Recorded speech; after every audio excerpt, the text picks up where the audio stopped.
손실극복 프로젝트 나만 믿고 따라와 2부 시작하겠습니다. 네. 오늘 송가란 대표님 또 문서진 대표님과 함께하고 있어요. 2부에서도 종목 진단 진행이 됩니다. 오늘 그동안 많이 물려 있었던 종목들 또 새롭게 담고 싶었던 종목들 있으시다면 종목 상담 신청 지금 바로 보내주시길 바랍니다. 네. 토마토증권통 유튜브 채팅창 종목명 매수가 비중 매수 문의 받고 있고요. 자 그리고 전화 상담은요 02-325-8200번 325-8200번 열어두겠습니다. 네, 그럼 오늘은 이 종목으로 하겠습니다. 시장에서 가장 여러 가지 시장 트렌드와 여러 가지 내용들이 겹쳐져 있는 종목 서현이화가 되겠는데요. 7300님께서 사신 종목입니다.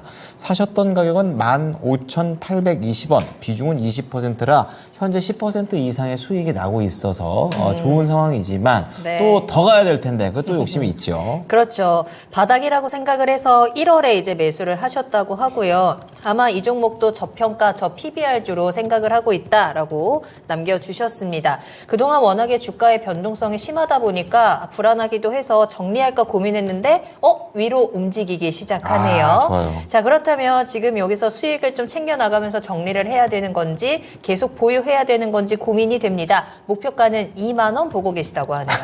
그래 이런 거 얘기해 주세요. 잘못된 거 아니지 않습니까? 목표가 왜 얘기 안 하세요? 맞아요. 탐욕스럽게 보이지 않아요. 그러니까 2만 원 이런 거 보면서 갈 텐데. 네. 자 우선 문서진 대표께서는 투자 의견 어떻게 가져가십니까? 네, 저는 보유입니다. 보유. 송가람 대표는요? 네, 저도 보유입니다. 네, 우선은 더 가져가서 2만 원까지 갈 수 있는지 알아보겠습니다. 중요하죠. 네, 우선 문서진 대표님요? 뭐 일단 이게 오늘은 또 저평가 관련주로 오르긴 했는데 단순히 PBR 뭐 저평가는 아니고요. PER도 저평가가 맞아요. 그러니까 실질적으로 돈도 잘 버는 회사입니다. 계속 말씀드린 영업이익 얘도 2천억 정도 나오는데 저평가죠. 영업이익 기준으로 5배수가 안 나오니까. 근데 뭐 이게 근데 저평가라고 하기 또 완벽한 저평가다라고 하면 그것도 그런 게 아닌 게 어쨌든 동종 피어 그러니까 자동차 부품 관련 종목들이 대부분 좀 저평가긴 해요. 경쟁사들. 네, 그래가지고 완벽하게 저평가다라고 보기는 어려운데 시장에서는 어쨌든 이걸 저평가로 보고는 있잖아요. 그리고 저는 현대기아차가 원래 잘 될 것 같아요. 그러니까 작년보다 매출이 영업이익이 훨씬 확 늘어날 것이냐 그러진 않을 것 같아요. 작년 정도 수준은 갈 것 같다라는 건데 계속 말씀드리지만 작년 정도 수준만 가도 너무 싸다. 네, 너무 쌉니다. 그렇다면 현대기아차가 갈 때 서현이와도 같이 따라가지 않을까라는 생각은 들어요. 그래서 충분히 지금 구간은 홀딩하는 게 맞다라고 보고 있고요. 네. 다만 어쨌든 얘도 그 테마를 타려고는 하잖아요. 완벽하게 탄 건 아니에요. 애매하게 탔어요. 그러니까요. 네, 한 두 자릿수 상승은 아니고 안 탄 것도 아니고 안 탄 것도 아니고 좀 애매하긴 한데 그래도 시장에서는 어쨌든 이것도 이제 주변주로 생각은 하는 거죠. 주변주로 생각을 하니까 초반에 2만 원까지는 그래도 한 번은 터치할 것 같다는 생각은 전 들어요. 네. 2만 원까지는 한 번 터치할 것 같다고 생각이 들고 만약에 목표 지금 나는 2만 원까지만 가도 충분히 만족한다라고 하시면 그 정도에서 그냥 입절하셨으면 좋겠고요. 아까도 제가 방금 말씀드린 것처럼 저는 자동차 완성차 그러니까 업황을 부정적으로 보진 않아서 원래는 지금 자동차 부품주도 좀 따라가지 않을까. 자동차 부품주가 또 상당히 또 소외도 많이 받았었거든요. 그게 좀 따라가지 않을까라는 생각이 들어서 조금 더 생각을 한다면 한 22,000원까지도 한 번은 노려볼 만하지 않을까라는 생각이 좀 듭니다. 그럼 손절은 손절은 어떻게 기술적인 이제 지지선이 형성되어 있는 15,000원. 예, 여기가 깨지면 지금 없어요. 밑에가.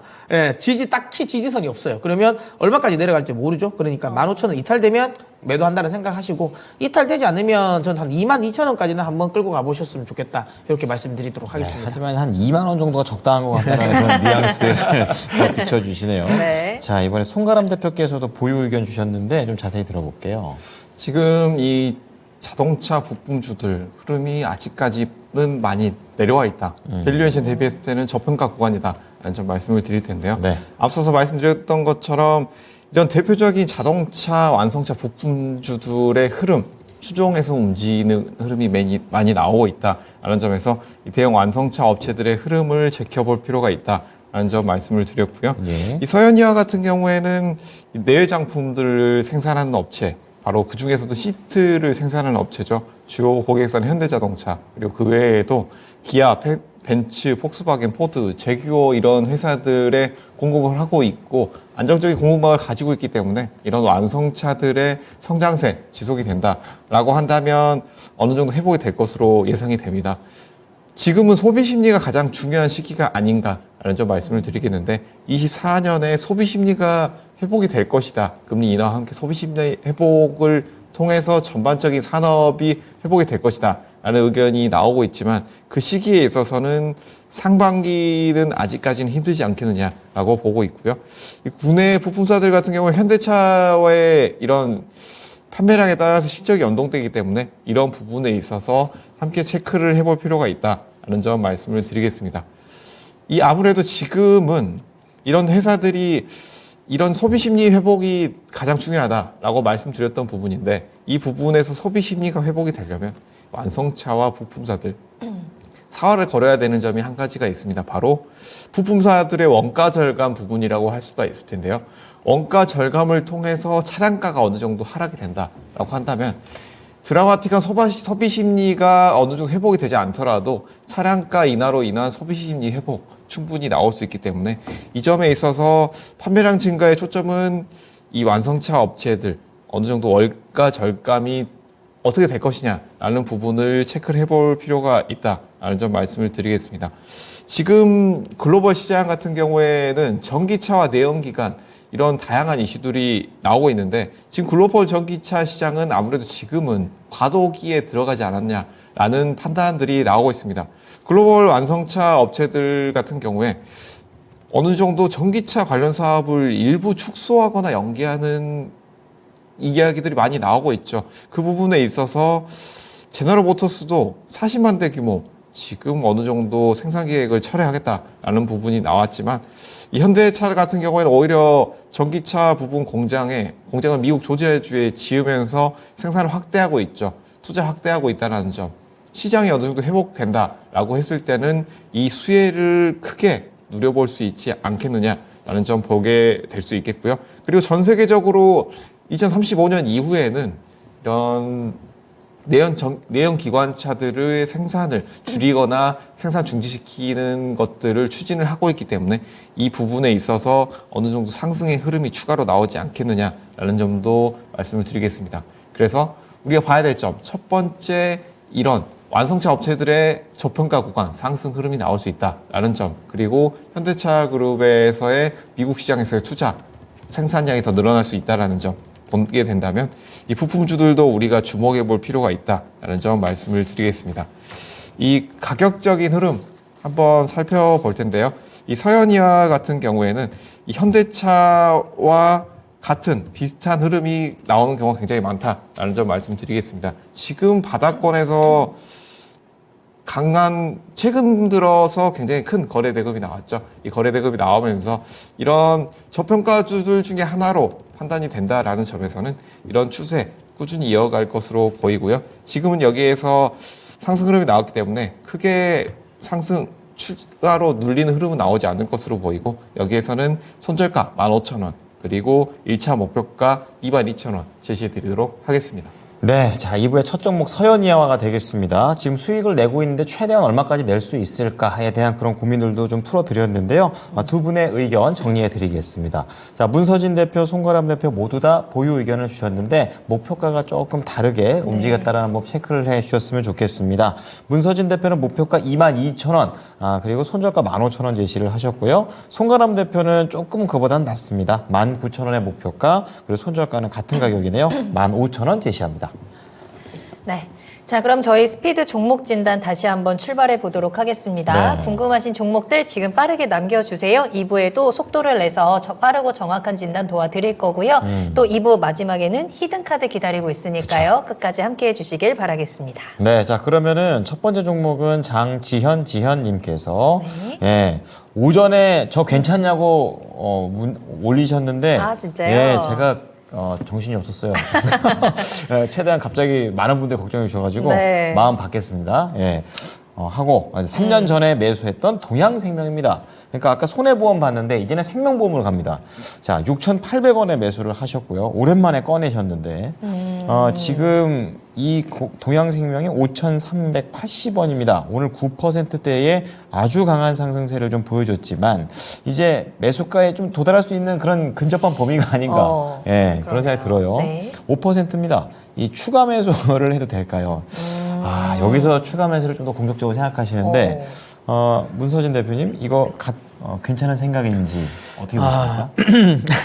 저는 아닌 것 같아서. 이게 뭐 다들 아신 것처럼 뭐 저평가 관련 네. 종목으로 좀 그러니까. 올랐잖아요. 네네. 근데 이게 계속 말씀드리지만 동양생명이 저평가가 맞죠. 돈을 못 버는 회사는 아니니까 돈도 잘 법니다. 그리고 저평가는 맞지만 계속 말씀드린 건 주가가 올라가면 결국은 그 저평가 매력은 없다라는 거고. 지금 대부분의 은행, 그 다음에 뭐 증권, 그리고 그 보험을 보면 이 이슈가 없었으면 시장에서 아예 관심이 없었을 거예요. 계속 주가는 떨어져 있었거든요.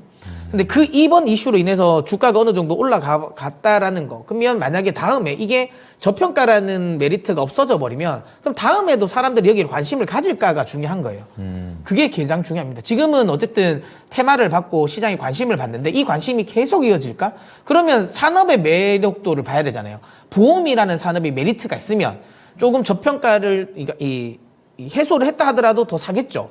근데 지금 현재 우리나라에서 보험이 메리트가 있을까라고 보면 저는 크지 않다고 봅니다. 왜냐하면 일단 국내 시장 자체가 너무 좁죠. 크지 않습니다. 그리고 예전만큼 보험을 이렇게 사람들이 많이들 그러니까 안 든 사람들이 없잖아요.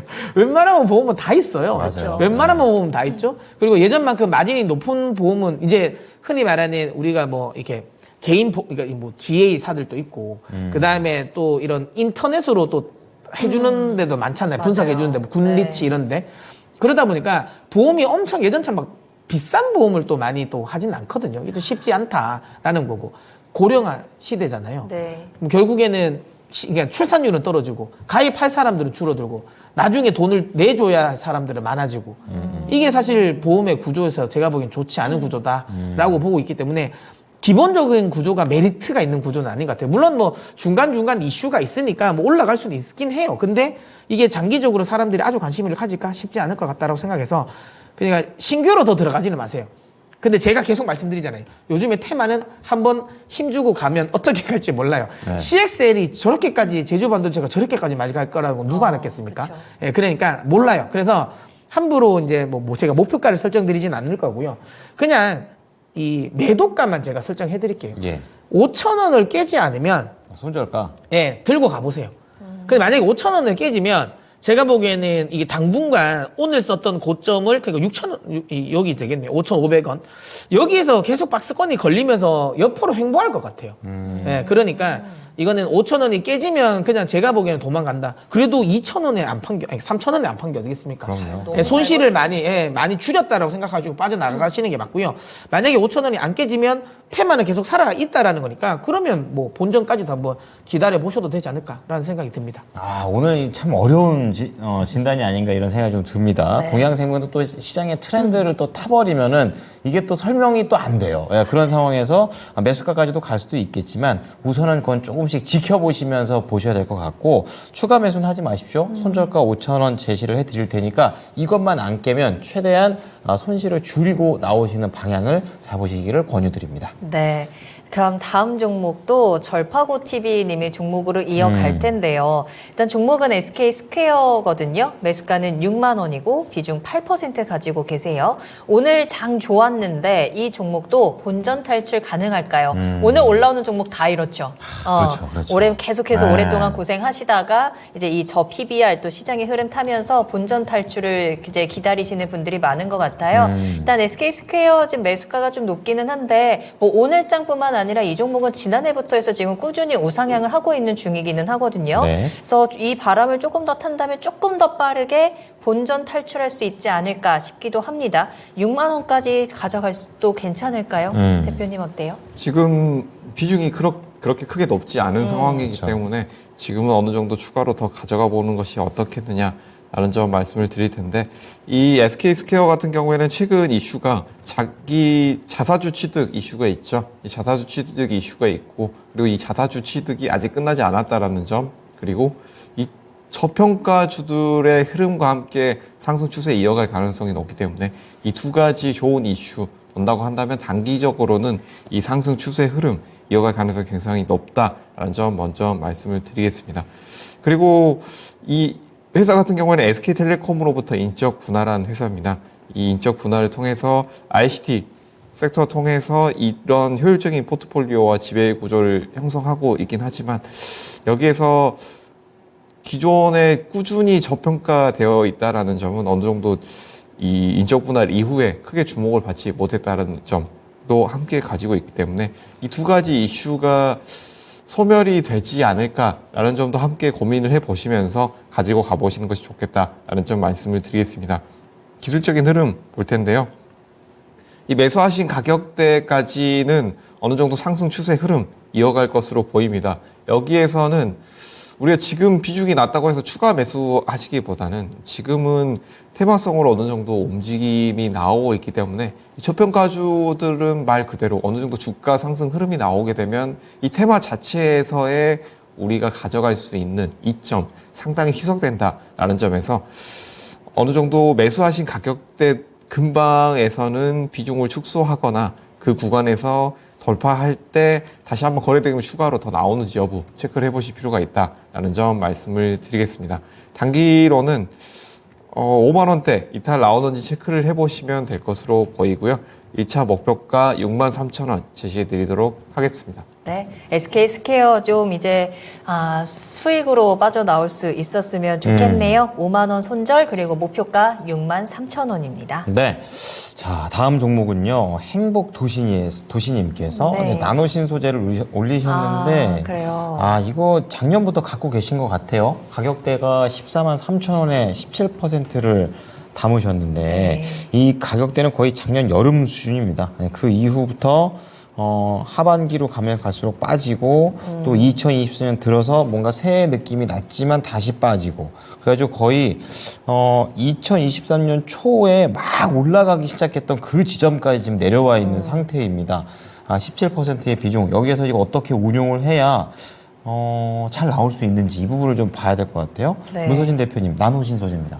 네, 되게 반가운 종목이네요. 제가 이거 토마토를 방송을 이제 2021년에 이제 그만할 때 마지막으로 소개시켜 드리고 갔던 종목인 것 같아요. 그게 기억나세요? 네, 그래서 38,000원인 것 같긴 하거든요, 그때. 네, 그래서 굉장히 제가 좋게 이야기를 했었는데, 주가가 굉장히 많이 갔죠. 많이 갔는데, 14만 원에, 그러니까 아무래도 작년에는 그러니까 반도체, 2차 전지를 안 살 수가 없었던 분위기이긴 하죠. 개인 투자자분들이. 그래서 지금 조금 힘든 시각이긴 한데, 손절을 할 종목은 저는 아니라고 봅니다. 단기에 올라올 것이냐, 매수가까지 쉽지 않다. 근데, 그러면 이 종목을 손절하고 다른 그러니까 손절하고 갈까? 이미 대응의 영역은 지났다. 라고 생각합니다. 왜냐하면 2차 전지는 이제 슬슬 바닥을 잡아가는 과정은 맞아요. 다만, 그게 이렇게 이제 바닥을 잡았으니까 이제 올라간다. 이거는 아니죠. 더 떨어지지 않는다라는 거. 그러면 가격 하락에 대한 스트레스는 확실하게 이제 좀 나아질 수는 있습니다. 다만 아까도 계속 말했지만 그래도 올라오기 좀 쉽진 않다라는 거. 하지만 그러면 영원히 안 올라오냐? 그거는 아니다. 왜? 결국에는 2차 전지, 그러니까 전기차와 관련 부분은 지금은 약간의 어찌 보면 좀 티핑 포인트 같은 느낌인 것 같아요. 초반에 갔다가 살짝 식었죠. 이제는 조금 더 대중화를 하기 위해서 그러려면 결국은 가격이 싸져야 된다라는 거고, 그럼 그렇게 하기 위해서 지금 전체적인 2차 전지 배터리 가격이 지금 내려가는 거거든요. 근데 이 P가 꺾이는 과정에서 Q가 다시 올라가는 그 시기가 분명히 있을 겁니다. 어쨌든 전기차가 이제 예를 들어 뭐 전기차 시장은 끝났어. 이제 전기차는 이제 사람들이 이제 안 타. 그냥 내연으로 다시 간다. 이러지 않는 이상은 전기차는 결국은 성장할 거거든요. 그러면 그 낮아지는 가격으로 P는 꺾이지만 Q가 화끈하게 올라가는 그 시기가 분명히 있을 거다. 그럼 그 시기에는 다시 분명히 힘을 나올 거고요. 그리고 지금 이 배터리 그러니까 셀 업체들 입장에서는 배터리의 용량을 좀 늘려야 되는 부분도 있고 충전 속도도 좀 배터리는 그렇잖아요. 지금 에너지 밀도도 높이는 것도 중요한 건데 그 다음에 충전 속도도 빨리 해야 되거든요. 이제는. 그러니까 그거를 해결하기 위해서는 양극재 쪽은 지금 갈 만큼 많이 갔다. 발전할 만큼 했다. 구반반까지 나왔으니까 할 만큼 했다. 그러면 이제 음극재 쪽이 뭔가 나와야 된다. 거기에 대안이 실리콘 음극재잖아요. 실리콘 음극재를 첨가하는 데 따라서 에너지 용량이 그러니까 밀도가 더 높아지니까 더 많은 거리를 갈 수 있고, 그 다음에 실리콘 음극재를 또 첨가를 하면 그만큼 충전 속도도 더 빠릅니다. 다만 실리콘 음극재의 단점이 이제 이 충방전하는 과정에서 실리콘 음극재 이 소재 자체가 팽창했다 줄어들었다 하거든요. 그러면서 배터리의 안정성을 떨어뜨린단 말이에요. 그렇죠. 그거를 이제 잡아주는 이제 도전체가 CNT 도전제거든요. 근데 이제 CNT 도전제 중에서도 싱글홀 CNT 도전제가 중요한 거예요. 그러니까 이게 CNT 도전제 중에서도 시간이 되겠나? 네, 너무 모르겠- 길어집니다. 네, 그렇죠. 네, 중요합니다. 근데 중요해요. 그게 필요한데 지금 현재 CNT 도전제를 CNT 도전제를 만드는 회사는 있어요. 러시아에도 있고 우리나라에도 제이오도 있고 다 있는데 CNT 도전제를 분산할 수 있는 분산제를 만드는 회사는 지금 현재는 남은 신소재밖에 없어요. 동진 세미캠 그다음에 LG 화학도 하고는 있는데 양산 체제는 아니에요. 전 세계에서? 전 세계에서. 유리해요? 전 세계에서. 그러니까 만약에 실리콘 응제에 CNT 도전제 싱글홀을 쓴다 하면 나노 신소재값밖에 지금은 못 써요. 그러니까 확실하게 기술력은 있는 회사입니다. 분명히 올라올 거예요. 저는 손절을 안 하셨으면 좋겠다라고 생각이 들고요. 한 내년 상반기까지 끌고 가시면 다시 한번 16만 원 정도는 보지 않을까라는 생각은 들어요. 그래서 이미 손절은 늦었다. 그냥 지금은 손절 생각하지 마시고 그냥 16만 원까지 대신 내년 상반기까지 끌고 간다는 생각으로 저는 대응하셨으면 좋겠다. 이렇게 말씀드립니다. 종목은 좋은 종목을 선택하셨어요. 네, 이 나노신소재 업황 내에서도 아주 독보적인 기술력, 이제 타이밍이 오는 걸 좀 기다려야 되는 그런 관점이니까 내년 상반기 말씀하십니다. 목표가 16만 원 제시할 테니까 손절을 하지 마시고 잘 수익 내시고 다른 쪽에서 좀 더 수익을 올해는 내보시는 게 어떨까 이런 생각을 말씀드립니다. 네. 갑자기 월청님께서 네. 문선희 전문가님, Q와 P가 무슨 뜻인가요? 라는 질문 남겨주셨는데 이거 잠깐만 한번 설명해주고 갈까요? 쉽게 말하면 이제 Q는 쉽게 말하면 매출인 거고 P는 가격. 네. 이렇게 생각하시면 됩니다. 그렇죠. 간단하게. 프라이스니까요. 맞아요. 네. 증권사 자, 직원인 줄 알았습니다. 네, 질문 해결해 드렸고요. 좋습니다. 네, 그럼 또 종목도 해결해 가겠습니다. 정나겸님께서 제주은행 가지고 계시는데요. 제주은행. 네, 매수가 14,700원이고요. 비중 18%입니다. 이 종목은 뭐 저 PBR에 대한 모멘텀과 함께 또 시중은행으로 전환된다라는 또 이슈까지 가능성까지 겹치면서 정말 급등을 했거든요. 차트 보시면 아시겠지만 2주 만에 7,000원대에서 15,000원대까지 100% 급등을 했습니다. 예. 근데 매수가가 지금 14,000원이시잖아요. 만약에 이 종목을 오늘 매수하셨다면 이 급등에 따라잡으신 걸 거고 오랫동안 가지고 계셨다면 오늘 매도 기회를 놓친 건 아닐까. 왜냐하면 또 꼬리를 길게 달았기 때문에요. 그렇죠. 조금 어느 쪽이든 살짝 불안한 상황일 것 같은데 대응 전략 좀 잘 잡아야 될 것 같거든요. 손가람 대표님, 제주은행 14,700원 매수가 어떻게 대응해야 될까요? 네, 말씀해 주신 것처럼 제주은행 같은 경우에는 저평가주들 중에서도 굉장히 가볍게 어찌 보면 대장주, 테마들의 대장주 역할을 하면서 올라갔던 종목 중에 하나입니다. 그리고 말씀해 주신 것처럼 지금의 어느 정도 이 은행권의 인수 이슈까지 있기 때문에 이 두 가지 고려해 본다면 다시 한번 재상승 흐름은 반드시 나올 것이다 라고 보여지지만 지금은 단기 굉장히 급등했기 때문에 트레이딩 관점에서 어느 정도 비중을 조절하실 필요가 있다라는 점 말씀을 드리겠습니다. 지금 비중이 20% 정도 되시기 때문에 지금은 트레이딩 관점으로 지금의 기술적 위치를 좀 더 체크를 해보시면서 이슈가 얼마나 더 갈 것이냐를 보기보다는 지금 거래대금과 현재 위치에서의 움직임 이 부분에 좀 더 중점을 두시는 것이 어떻겠느냐라는 점 말씀을 드리겠습니다. 기술적인 흐름을 좀 더 중점적으로 볼 텐데요. 지금 가격대 흐름 보게 되면 어느 정도 바닥권에서 어느 정도 크게 횡보가 나온 이후 장기적으로 중장기적으로 횡보를 한 이후에 단기로 굉장히 많이 올랐습니다. 100% 이상 상승하는 흐름이 나왔는데요. 이 거래대금을 늘려나가면서 이 꼴이 달고 오늘 밀리긴 했지만 여기에서 크게 이제 상한가 이후의 가격을 이탈은 나오지 않았기 때문에 이 가격에서 2, 3일 정도 횡보하거나 지지 이후에 추가 상승 흐름 나올 가능성이 굉장히 높습니다. 그래서 내일 시장이 어느 정도 상당히 중요하다라고 보여지는데 내일 시장에서 이 가격대, 이 지지되는 라인의 가격대인 13,000원대를 이탈이 나오면서 크게 거래대금이 눌린다라고 한다면 비중을 축소하셔야 되는 구간이다라고 보여집니다. 지금의 2, 3일 지지 이후에 상승 흐름이 나오게 되려면 지금 말씀드렸던 이 12,800원 라인, 이 라인을 어느 정도 지켜주면서 거래대금이 크게 나오지 않아야 추가 상승 흐름이 나올 것으로 예상이 되는데요.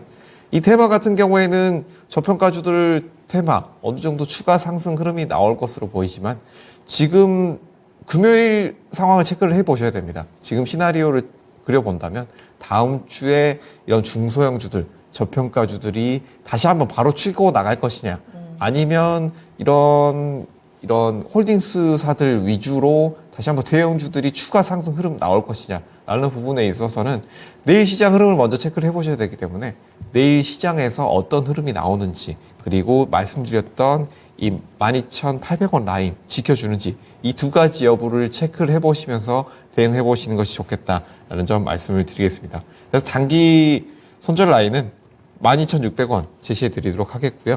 1차 목표가는 16,000원 제시해 드리도록 하겠습니다. 네, 제주은행 상승할 수 있는 모멘텀은 가지고 있지만 지금 단기적으로는 관리가 좀 필요할 것 같습니다. 네. 13,000원을 기준으로 비중을 좀 조절을 해주셔야 될 것 같고요. 내일장이 중요합니다. 내일 이 흐름의 변화를 잘 포착을 하시면서 16,000원까지 일단 목표가 잡아드렸거든요. 손절가 12,600원도 꼭 기억하시면 좋겠습니다. 네, 자 그럼 제주은행에 이어서 드디어 전화가 들어왔습니다. 왔군요. 네, 네. 만나 뵙겠습니다. 시청자님 안녕하십니까? 예, 네, 반갑습니다. 안녕하세요. 반갑습니다. 반갑습니다. 네. 자, 어떤 종목 궁금하십니까? 하나 마이크로니 하나 마이크론. 예, 매수가랑 비중은요? 비중은 15%에 28,300원. 아, 최근에 매수하셨습니까? 아주 지금 최근에 매수한 것이 아니고요. 좀 더 갖고 굉장히 계셨어요. 오래됐습니다. 아, 오히려 또 시간이 작년 거의 9월쯤으로 가는 것 같은데. 네, 알겠습니다. 그럼 하나 마이크론과 관련해서 오늘 또 많은 하락이 있었습니다. 어떤 부분이 궁금하십니까? 보니까 지금 한 4, 5일, 한 6일간을 지금 계속 떨어지고 밀리죠. 있어요. 네, 그렇죠. 네. 네.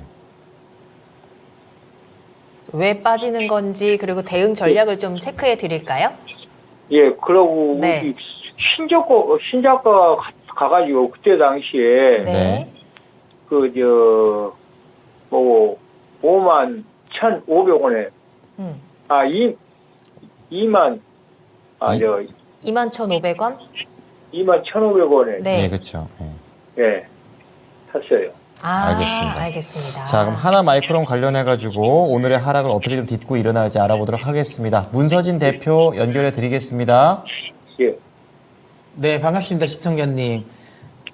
문선진 전무가 반갑습니다. 네, 반갑습니다. 네. 예, 다름 아니고, 우리 아까쯤 말씀한 대로 통신주 할 때에 한 주도 팔지 말라는 것 하나 있지 않습니까? 네. 그때 저희가 네, 옛날부터 제가- 계셨던 네. 분이시네요. 네. 예, 제가 그때 문선진 전문가 말씀대로 한 주도 안 팔고 있다가 10만 원 되면 판다고 했는데 거기 못 갔어요. 네. 그때 그래가지고 좀 먹기는 먹었는데 네, 네. 그 생각이 나네요. 아. 반갑습니다. 네, 반갑습니다. 자, 하나 마이크론 종목, 좋은 종목을 선택하셨고, 그 다음에 최근에 내린 이유는 하나 마이크론의 문제는 아닙니다. 그러니까 반도체 지금 섹터들이 전체적으로 다 조정을 주고 있잖아요. 특히 많이 간 종목들 중심으로 또 많이 빠집니다. 하나 마이크론은 작년부터 엄청나게 많이 올랐고요. 지금 또 보면 오른 것 대비해서 그렇게 큰 조정은 아닙니다. 물론 많이 오른 것 대비해서 지금 쉬어가니까 조금 아쉽긴 한데 그렇다고 해서 업황이 안 좋게 됐냐? 그렇진 않다라는 거죠.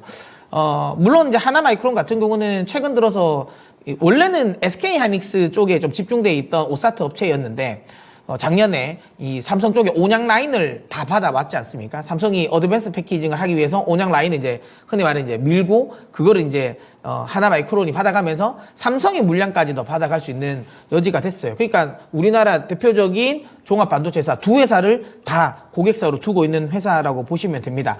그러면 우리가 이제 하나 마이크론이 이제 얻을 수 있는 이득이라는 건 HBM 또 손에 넣을 수도 있고 그 다음에 온 디바이스 AI와 관련된 부분까지도 다 가져갈 수 있는 아주 좋은 흐름이다라고 보시면 됩니다. 다만 실적과 관련된 부분이 작년, 올해도 조금 부진할 수는 있어요. 왜? 그러니까 업황이 부진하다 이게 아니라 지금 하나 마이크론은 원래는 한 군데서 받다가 지금 삼성까지 다 받아가니까 물량은 많아집니다. 그래서 결국에는 증설을 해야 되는데 그 증설하는 과정에서 이제 증설 부담감이 있는 거죠. 고정비가 더 늘어나고 증설할 때 투자하면서 투자 비용이 많이 들어가는 거. 이제 또 베트남에 또 투자를 하다 보니까 그쪽이 어쨌든 올해는 또 올해까지도 계속 비용이 나갈 거라서 실적에 대한 부분은 조금은 지금은 부진할 수는 있다. 하지만 중요한 건 업황적인 부분이 부진하진 않다라는 거. 삼성이 최근 들어서 조금 삐걱삐걱거리긴 합니다. 그래서 만약에 이게 삼성만 있었으면 개인적으로는 저는 매도 의견을 드렸을 것 같거든요. 근데 하나마이크로 또 SK도 또 같이 끼고 있기 때문에 제 생각에는 그렇게 매도할 필요가 없는 종목이다라고 보고요. 반도체가 다시 재반등을 저는 한다고 봅니다. 재반등을 할 때 그때 또 대장주 역할을 하면서 충분히 상승할 수 있는 종목이기 때문에 너무 걱정하지 않으셔도 된다라고 봅니다. 물량을 지금 시장이 예상하는 것보다는 공급 물량이 늘어날 것 같진 않아요. 삼성도 그렇고 SK 하이닉스도 그렇고. 하지만 뭐 HBM이라든지 그 다음에 원래 없었던 그러니까 이 엑시노스 관련 AP 쪽에 대한 또 이 테스트 물량까지도 받아갈 수 있기 때문에 또 새로운 부분에 대한 또 물량도 받아갈 수 있다라는 또 모멘텀도 생길 수 있습니다. 그래서 하나마이크로는 지금은 더 들고 가셔야 된다라고 보고 있고요. 기술적으로는 지금 2만 1,000원 정도 되겠네요. 2만 1,000원이 손절 라인이긴 한데 굳이 이 종목을 들고 가서 손절할 필요가 있을까라는 생각이 들어요. 장기적으로 끌고 가도 괜찮다. 실적도 지금 어쨌든 한 1,000억 정도의 영업이익은 나올 수 있는 회사거든요. 근데 지금 시총이 지금 한 1조 1,000억 정도니까 PR 기준으로 보면 그 뭐 기본적으로 한 PER4로 보면 한 11배 정도 되니까 그렇게 이 비싼 종목은 아니거든요. 추가적으로 충분히 더 업사이드는 있다라고 보고 있습니다. 뭐 AI 시대의 핵심 수혜주라고 보기 때문에 저는 다시 한번 33,000원이 전고점이 있는 33,000원까지는 한 번은 더 터치할 수 있을 거라 보기 때문에 매도는 저는 33,000원까지 한번 홀딩 하셨으면 좋겠다라는 말씀 드리도록 하겠습니다. 이게 장기 목표가인가요? 네. 아, 그렇군요. 네, 시청자님, 장기적인 목표가로 33,000원 제시를 하셨고, 손절가 21,000원 제시하셨는데, 한번 기다려 보시는 게 어떨까, 이렇게 말씀을 드려봅니다. 해결 되셨습니까? 예, 감사합니다. 네, 잘 수익 내고 나오십시오. 예. 네, 하나마이크론이었습니다. 네. 자, 그럼 다음 종목 빠르게 살펴볼게요. 이번에는 반지님께서 HPSP 진단을 간절히 기다리고 계셨습니다. 네. 그럴만도 합니다. 매수가가요, 51,000원이고요. 비중은 또 50%로 또 많이 들어가셨더라고요. 진단 부탁드립니다. 라면서 보내주셨는데, 51,000원이면 지금 거의 고점이죠. 네, 이 종목 52,900원 고점 찍고 이번 주 지난주부터는 좀 이제 하락이 나오고 있는 상황입니다. 오늘 44,900원으로 내려와 있는 상황이지만 이게 추세가 완전히 꺾였다고 봐야 되는 건지 아니면 좀 잠깐의 조정으로 다시 한번 반등의 기회를 노려볼 수 있을지 HPSP가 그래도 계속 그 모멘텀 가져가고 있잖아요. 어떻게 보세요? HPSP는 굉장히 좋은 회사입니다. 이 회사들 중에서도 이 고압 원얼링 장비 회사라고 할 수가 있을 텐데, 이 고압 원얼링 장비라고 하면 이 고압 수소를 이용해서 반도체의 성능을 개선하는 회사입니다. 전공정 장비 업체들 중에 하나다라고 볼 수가 있을 텐데, 이 고객사로서는 글로벌 이런 반도체 업체들의 다양한 수요를 가지고 있기 때문에 고객사 부분에서는 굉장히 좋은 흐름이 나올 수 있다. 그리고 또 한 가지, 독점 회사다. 전 세계 1위 회사다라고 말씀을 드릴 수가 있을 텐데, 이 메모리 반도체 부분에서는 장비 업체들 중에서 상위 업체들 중에 하나다라고 보시면 될 것 같습니다. 지금 이런 장비주들 같은 경우에는 이런 다양한 이슈들이 있었지만, 이런 산업 전반적인, 반도체 산업 전반적인 하락 부분에 있어서 장비주들이 동반해서 상승 흐름 이후에 다시 눌리는 흐름이 나왔습니다. 그렇기 때문에 어느 정도 실적이 정점 이후에 단기적으로 하향 추세가 나왔지만, 이 부분에 있어서는 메모리 반도체 부분, 그리고 고객사들 주문 감소, 이 부분이 가장 크다라고 보여지고, 그리고 동탄 신공장이 지금 추가로 가동이 된다라고 하면 생산량이 증가가 되면서 이 부분에 있어서 매출 증대도 노려볼 수 있다라는 측면도 체크를 해보시면 좋을 것으로 보입니다. 아무래도 낸드 플래시 부분에 있어서 신규 고객사 매출, 이 부분이 다시 추가적으로 나와야 어느 정도 매출이 추가적으로 나올 것으로 보이는데, 첫 번째로 이 공장 증설 부분, 그리고 낸드 플래시 부분의 파운드리 수주 증가, 이 부분 두 가지를 고려를 해보시면서 매출 증가 부분 체크를 해보시는 것이 좋겠다라는 점 말씀을 드리겠습니다. 독점 부분에 대해서도 말씀을 드렸는데, 이 10나노미터 부분에 있어서는 필수적인 장비를 생산을 하고 있는데, 이 부분에 있어서는 세계 상위에 있는 시스템 반도체 부분에서 고객사를 보유하고 있다는 점, 그리고 이 시스템 반도체 부분에 있어서는 앞으로 성장 가능성이 이런 메모리 반도체 부분에 비해서 굉장히 높다라는 점 함께 체크를 해보시고요. 그리고 이 부분에 있어서 고압 수소를 활용하는 부분에 있어서는 이 부분이 굉장히 수소가 폭발 위험이 굉장히 높죠. 그렇기 때문에 이 부분을 다루는 부분에 있어서는 굉장히 높은 기술적 노하우를 보유해야 된다라는 점을 가지고 있습니다. 그래서 후발주자가 따라오기 굉장히 힘든 부분이 있기 때문에 이 부분까지 함께 체크를 해보시는 것이 좋겠다라는 점을 말씀을 드리겠습니다. 일단 이 반도체 성장 부분 그리고 이 회사 자체의 기술력 부분 굉장히 좋은 부분이 있다라는 점 말씀을 드렸기 때문에 기술적인 흐름 살펴볼 텐데요. 상승 추세 이후에 눌림이 나왔지만 이 상승할 때 거래대금 어느 정도 눌리고 있지만 크게 거래대금이 나오면서 눌리는 흐름은 아니기 때문에 이 부분에서 지지가 나오고 재상승 흐름이 나오지 않겠느냐라고 보여집니다. 지금의 상승 추세 이어갈 것으로 보이고요. 지금은 뭐 비중이 어느 정도 높기 때문에 여기에서 42,000원대 라인 돌파가 하방 돌파가 나오면서 이탈이 나온다라고 한다면 거래대금이 이 라인 이탈이 나오면서 23일의 거래량 1월 23일의 거래량을 어느 정도 추가로 돌파가 나온다라고 한다면 비중 축소를 하시면서 하단에서 재매수 하시는 전략을 가져가 보시는 것이 어떻겠느냐라는 점 말씀드리겠고요. 1차 목표가는 청고점이 53,000원대 말씀을 드리겠고요. 이 가격대 돌파 이후에 추가 상승 가능성이 높으니까 반도체주들의 성장과 함께 이 장비주들 그중에서도 HPSP 꾸준히 관심 가져볼 필요가 있다라는 점 말씀드리겠습니다. 네, HPSP는 뭐 두말할 것 없이 좋은 기업입니다. 네. 성장 가능성 가지고 있고요. 독보적인 기술력 가지고 있습니다. 지금 약간의 조정받고 있지만 조금 더 목표가 높여가면서 보유해 보셔도 좋을 것 같고요. 일단 1차적인 목표가는 53,000원 전해드렸습니다. 네, 자 종목 하나 더 보도록 하겠습니다. 더 가야죠. 예, 네. 제이용선님께서 영선님께서 네. 한국가스공사를 보내주셨는데 가격대 보니까 한 이제 1년 이제 채우신 거 아닙니까? 예. 34,800원에 매수를 하셨습니다. 34,800원에 지금 최근에 다시 한번 굉장히 좀 고개를 들어 올리고 있는 그런 흐름들을 좀 보여주고는 있는데요. 13%인데 이제 매도 가격도 궁금하고 또 추격 매수 해도 될지 진단 부탁드립니다. 이분은 22,750원까지 내려가는 것까지 다 견디고 이제 지금 가격대까지 와 있는 그런 상황인데요. 과연 다시 본천까지 갈 수 있을지 알아보겠습니다. 대표님 어떻게 보십니까? 한국가스공사도 이제 대표적으로 또 오늘 저 PBR 관련주로 올랐잖아요. 많은 사람을 많이 살린 것 같네요. 희망을 갖게 하는. 네, 왜냐하면 저 PBR 관련 종목들은 사서 정말 거의 뭐 이 이슈가 아니었으면 들어질 일이 거의 없었거든요. 네. 네, 근데 또 다행스럽게 기관과 외국인들이 또 엄청 많이 샀어요.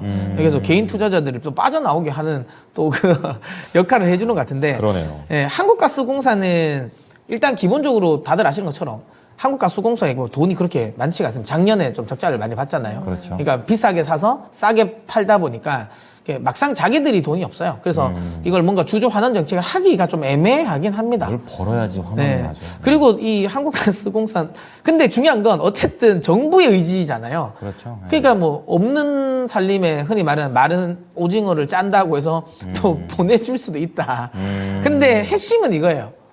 총선 결과에 따라서 달라진다. 이게 또 정치랑 연결돼요. 그럴 수밖에 없죠. 왜냐하면 네. 이거는 어렵죠, 도시가스 가격 상승 여부가 매우 중요하거든요.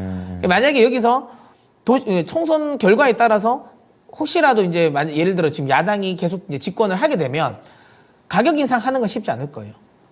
가격하는 건 쉽지 않을 거고. 그렇죠. 네. 만약에 여당이 혹시라도 지금은 이 여소야대가 만약 깨지면 그러면 좀 정상화가 가능할 수도 있다. 네. 이렇게는 봅니다. 만약에 이 가스 가격이 좀 올라오는 거에 정상화가 나온다면 당연히 이거는 그냥 저평가 관련 이슈가 아니더라도 올라갈 수 있는 중요한 재료라고 보고 있고요. 네. 지금은 계속 시장에서는 그런 거 신경 안 쓰는 것 같아요. 뭐 총선 모르겠고 결과는 모르겠고 지금 돈 못 줘? 그건 모르겠어. 나중에 주겠지. 정부가 어떻게 해서든 쥐어짜겠지. 일단은 테마를 타자라는 쪽의 수요는 많은 것 같아요. 오늘 거래량도 보면 어마어마하고. 아까 제가 이런 저평가 종목들을 진단하는 거랑 똑같이 말씀드립니다. 이 대응은 똑같아요. 그냥 이 종목은 테마가 타면 갈 수 있는 종목이 맞아요. 예, 테마는 타면 갈 수 있다. 그래서 매도가만 정해드릴게요. 25,000원 정도 될게요. 럽하게 25,000원이 깨지면 네. 파세요. 25,000원 깨지면 파시고 25,000원이 안 깨지면 제가 보기에는 그때 말씀드렸던 생보사가 흐름이 꺾이기 전까지는 끌고 가보셔라. 예, 테마가 나오면 얼마까지 올라갈지 몰라요. 이거 본전까지도 올라갈 수도 있어요. 테마가 예를 들어 조금만 더 한 3, 4거래일만 더 연속적으로 타면 지금 정도 분위기면 본전도 갈 수 있으니까 목표가는 일단은 시장 분위기를 보셨으면 좋겠다. 매도가만 25,000원 안 깨면 그냥 끌고 간다. 25,000원 깨면 그냥 매도. 그리고 최소한 본전까지는 한번 끌고 가보셔라. 테마를 보면서. 다만 본전 못 왔는데 만약에 뭐 손보사나 생보사가 흐름이 끊기잖아요. 그럼 파셔야 돼요. 그러면 파셔야 돼요. 네네네. 이거는 손절가랑 관계없이 파시고 네. 그거 안 끊기고 가면 한번 본전까지는 끌고 가보셔라 라고 말씀드리는 겁니다. 자, 오늘 1부부터 주제가 진짜 잘 맞아 떨어지는 게 종목으로 계속 연결이 2부까지 그러네요. 되고 있습니다. 네. 보험사가 약간 탄광 속 카나리아 같은 거예요. 그러니까 보시면서 손절가 25,000원 제시를 해드릴 테니까 잘 한국가스공사도 대응을 기민하게 잘 해주셨으면 좋겠습니다. 네, 자 이렇게 해서 저희 종목 진단 여기서 마무리하도록 하고요. 글로벌 증시 상황 잠깐 체크를 좀 해보도록 하겠습니다. 네. 일단 유럽 증시는요 좀 빠지면서 출발을 했습니다. 그러네요. 독일, 프랑스, 영국 모두 다 조금씩 하락을 하는 모습인데요. 아무래도 어제 이제 FOMC에 대한 이슈들을 좀 소화하고 있는 것 같고요. 또 은행 기업들이 실적을 기대치에 충족하지 못했다라는 것도 어느 정도 영향을 끼치고 있다라는 분석입니다. 네. 여기에 이제 영국이 조금 전에 기준금리를 발표를 했는데 계속해서 동결하기로 4연속 동결에 대한 결정을 내린 점도 아마 같이 체크를 해보시면 좋을 것 같고요. 근데 또 반면에 미 선물은 분위기가 괜찮은 것 같아요. 아무래도 어제 밀려갖고 네, 맞아요. 오늘도 올라가나 봐요. 맞아요. 네. 계속 또 특히나 나스닥이 좀 강하게 좀 반등하는 모습들 선물 지수 나오고 있으니까요. 이 부분 같이 함께 해 보시길 바라겠습니다. 자, 그럼 저희는 히든카드 만나러 가볼까요?